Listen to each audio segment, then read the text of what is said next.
एक एयरलाइन जो पाकिस्तान की हवाओं में एक नए अरमान की तरह उतरी। नाम था फ्लाई जिन्नाह। मगर सवाल यह है, ये एयरलाइन क्यों बनी?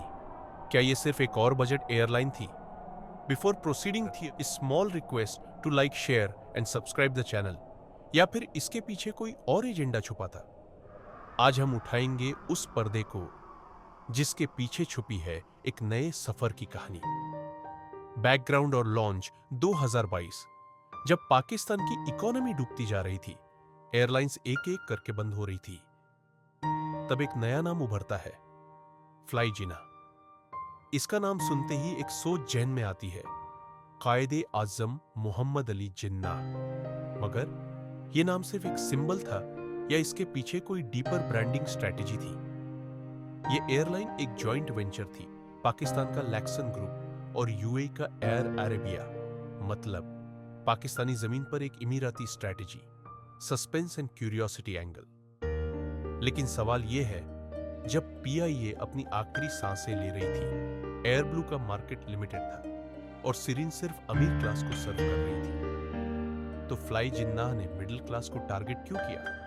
क्या यह सिर्फ एक बिजनेस मूव था या फिर कोई और रीजन छुपा था जिसे आम लोग समझ नहीं पाए? उनका स्लोगन था, आपकी उड़ान के पंख, लेकिन किस डायरेक्शन में? Operations and uniqueness. Fly Jinnah ने शुरुआत की डोमेस्टिक रूट से, कराची, लाहौर, इस्लामाबाद, क्वेटा और पेशावर। उन्होंने लो कॉस्ट मॉडल फॉलो किया, नो फ्रिल्स, पेपर सर्विस। क्या ये एयरलाइन सिर्फ एक और एयर अरेबिया का क्लोन थी या फिर पाकिस्तान में एक स्ट्रक्चर्ड एविएशन चेंज की सॉफ्ट एंड? कैबिन क्रू की ट्रेनिंग यूएई स्टैंडर्ड पर थी, फ्लाइट्स डिसिप्लिन और ऑन टाइम थी, लेकिन लोग कहते हैं यह और भी अरबी से मिलता है पाकिस्तानी से। तो क्या यह कल्चरल इंटीग्रेशन थी या identity dilution? Public response and future possibilities. लोगों ने फ्लाई जिन्नाह को पसंद किया क्योंकि रेट्स अफोर्डेबल थे, सर्विस रिलायबल थी। लेकिन अब जब 2025 आ चुका है, फ्लाई जिन्नाह अभी तक सिर्फ डोमेस्टिक लेवल पर ही क्यों है? इंटरनेशनल एक्सपेंशन का क्या प्लान है? क्या ये एयरलाइन पीआईए का मॉडर्न रिप्लेसमेंट बनेगी या सिर्फ एक टेस्टिंग मॉडल था फ्यूचर इन्वेस्टमेंट के लिए?